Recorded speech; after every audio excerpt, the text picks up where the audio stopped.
जहाँ तक गीता और महाभारत की बात है तो मुझे लगता है कि ये सांकेतिक है। वास्तव में युद्ध हुआ था या नहीं हुआ था हम कह नहीं सकते। मुझे लगता है कि ये सांकेतिक है।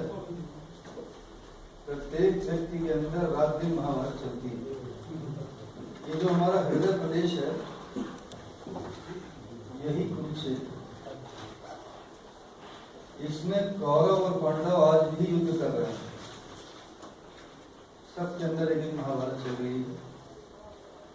ये सब सांकेतिक है। आसुरी शक्तियों को हम कौरव कह सकते हैं और दैवी शक्तियों को हम पांडव कह सकते हैं। सबके अंदर ये दोनों मौजूद है और इसमें सतत संघर्ष चलता रहता है। जितने भी नाम उसमें बताए गए उन सबके भी सांकेतिक अर्थ हैं। दुर्योधन अर्थात जो धन का दुरुपयोग करता है दुर्योधन है। जो युद्ध जैसी परिस्थिति में भी अपने मन को स्थिर रखता है स्थिर है। तो सबके जितने भी नाम है सब सांकेतिक है और समझ लीजिए कि सभी पात्र आपके अंदर मौजूद हैं और अपना अपना काम कर रहे हैं। महाभारत चल रहा है आपके अंदर भी। कभी आसुरी शक्तियां जीत जाती हैं, कभी दैवी शक्तियां जीत जाती हैं। ये बात आपको जानकारी हो गई। तो जो दैवी शक्तियां आपके भीतर हैं उन्हीं को सपोर्ट करिएगा ताकि हर बार वही जीतें। अब थोड़ा सा आगे आते हैं। यहाँ तक मंदिर की उन्होंने बात करी, आपका प्रश्न भी था।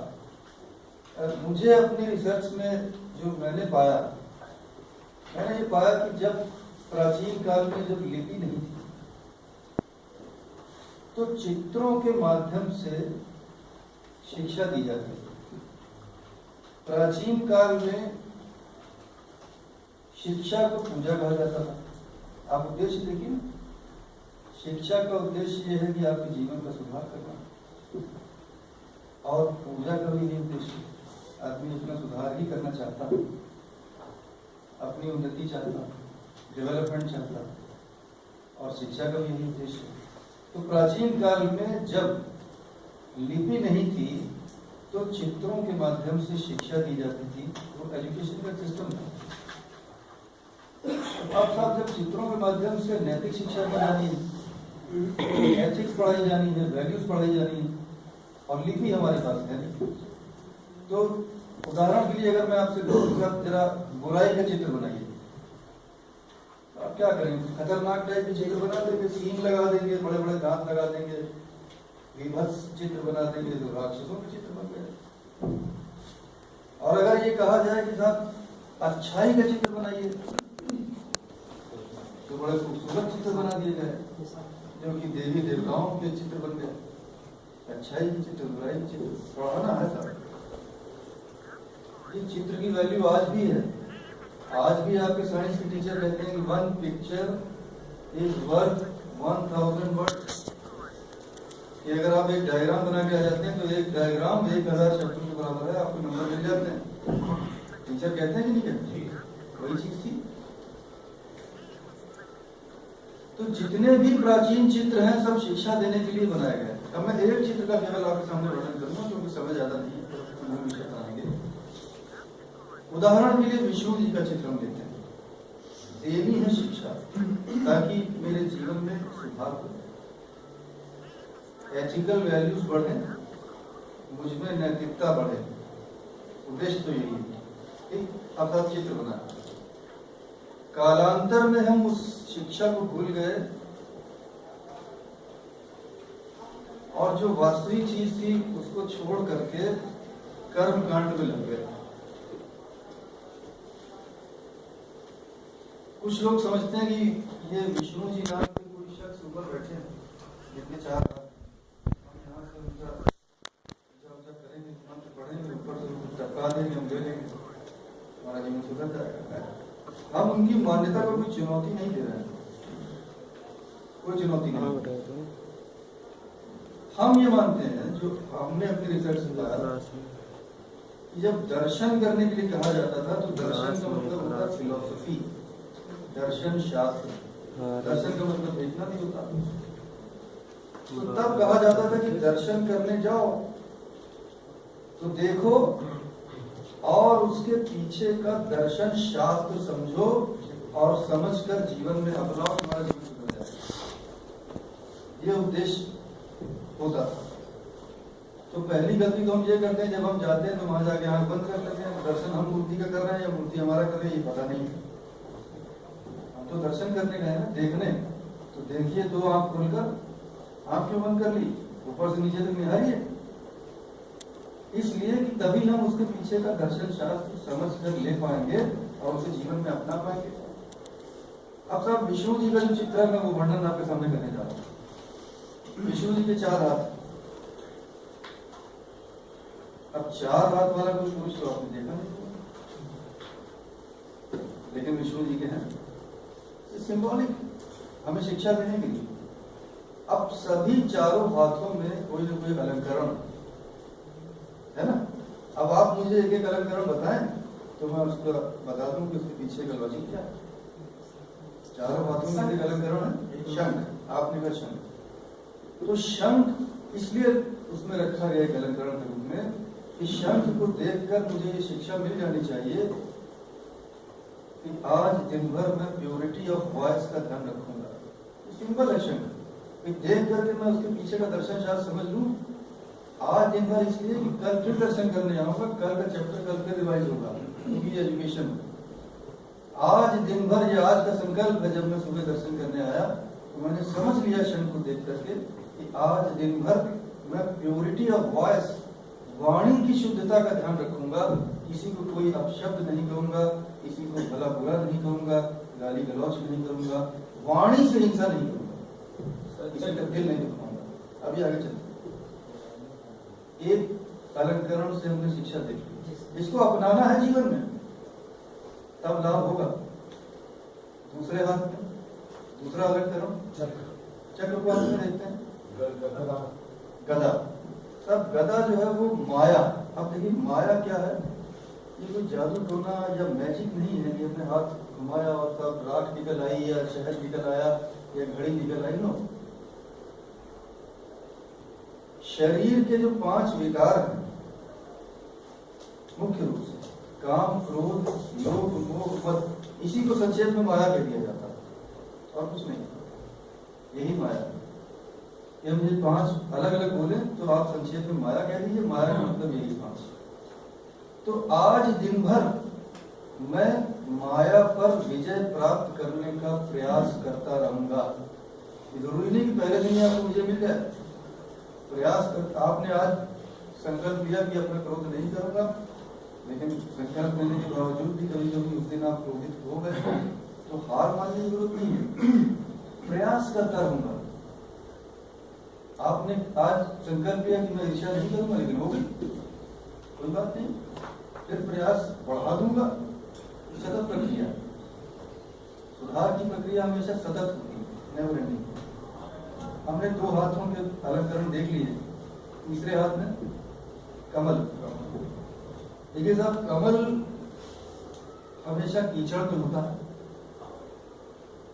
लेकिन कीचड़ से थोड़ा सा उठा रहता है और कीचड़ की एक भी ड्रॉप कमल पर आने नहीं पाती, एक भी छींटा कीचड़ का कमल पर नहीं गिर पाता। ये संकेत है, ये हमें बताता है संगत के बारे में। अक्सर लोगों को शिकायत होती है अपने बच्चों के बारे में, कभी कभी अपने बारे में भी कह देते हैं कि वैसे तो मैं बड़ा अच्छा था, मेरी संगत खराब हो गई इसलिए मैं बिगड़ गया था।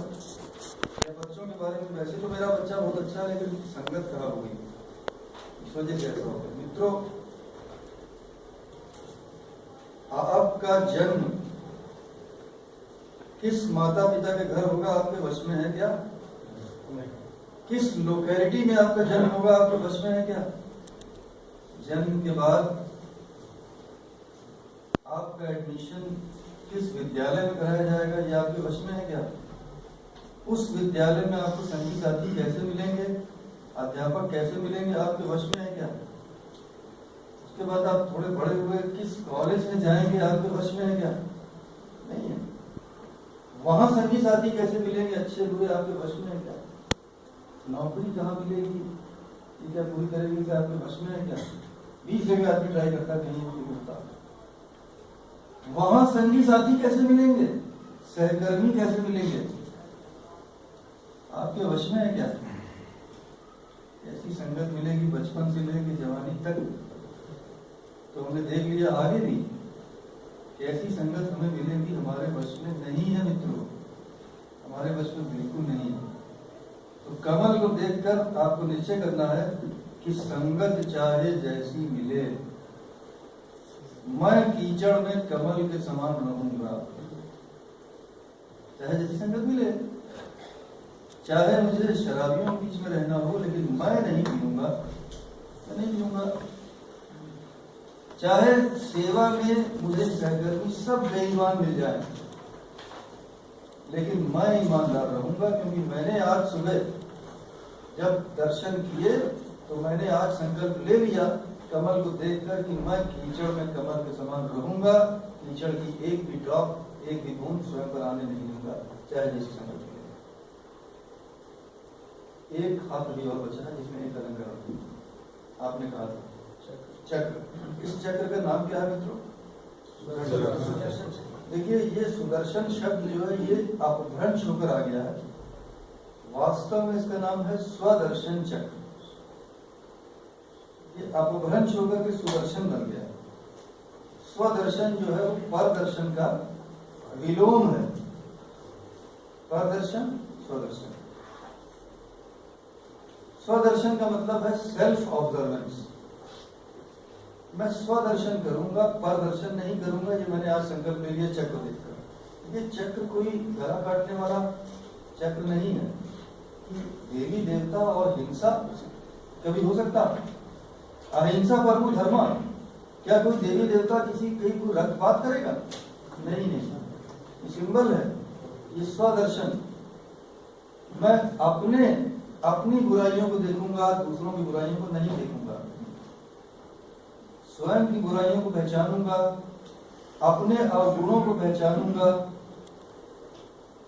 और स्वयं को सही रास्ते पर लाने का प्रयास करूंगा। ये है स्वदर्शन। आज से जब मैंने दर्शन किए तो मैंने संकल्प ले लिया कि आज से, अभी से परदर्शन बंद, स्वदर्शन प्रारंभ। और ये चक्र में दिन भर चलाता रहूंगा। कल को तक संकल्प लेने आऊंगा, ऊपर से लेकर नीचे तक चक्र चलता रहेगा कि मेरी आंखों से कुछ गलती तो नहीं हो रही, कि मैं कुछ गलत तो नहीं देख रहा, मेरे कानों से कोई गलती तो नहीं हो रही, कुछ गलत तो नहीं सुन रहा, मेरी वाणी से कोई गलती तो नहीं हो रही, मेरे हाथों से कोई गलत काम तो नहीं हो रहा, मेरे पांव मुझे गलत रास्ते पर तो नहीं ले जा रहे। स्वदर्शन चक्र चलाता रहूंगा और सही रास्ते पर चलता रहूंगा। ये विष्णु जी के चित्र का अर्थ है जो मैं समझ पाया। अब अगर जो बातें इसमें सिंबॉलिकली बताई गई, पुराने जमाने में पढ़ाई ऐसी होती थी, अगर इसको अपना लें तो क्या मित्रों जीवन सुधरेगा या नहीं सुधरेगा? तो मैं तो यही समझ पाया, मैं यही समझ पाया हूँ। जो बात आपने कही, वहां जाना है नहीं जाना है, नहाना है या नहीं नहाना है, इससे कोई फर्क नहीं पड़ता। और जहां तक स्नान की बात भी है, गंगा स्नान, तो मुझे लगता है कि वो जो गंगा थी वो ज्ञान की गंगा थी। अब शरीर, अभी आपने देखा शरीर अलग है, आत्मा अलग है। शरीर को तो आप नहला लेंगे, असली तो आत्मा है, उसको कैसे नहलाएंगे? उसको नहला सकते हैं? अरे कैसे नहलाएंगे साहब? स्वयं भगवान ने गीता में बोल दिया कि पानी तो उसे गीला ही नहीं कर सकता, कैसे नहलाए? तो जब तक आत्मा को ना नहलाया, शरीर को नहलाते रहिए, उससे क्या होगा? लोग अगर इतना ही महात्म्य होता फिर तो सारे आप जेल्स को बंद कर दीजिए, एक पाइपलाइन ले जा करके सारे कैदियों को नहला दीजिए तो ठीक हो जाएंगे। इसका मतलब वो गंगा कोई और थी, वो गंगा थी ज्ञान की गंगा। ज्ञान की गंगा से स्नान कराना होगा। अगर ज्ञान की गंगा से स्नान कराएंगे तो लाभ होगा, पानी की गंगा से कराएंगे तो शरीर तो साफ हो ही जाएगा, आत्मा के बारे में हम कह नहीं सकते। ठीक है मित्रों, आप मूल विषय पर आ जाए।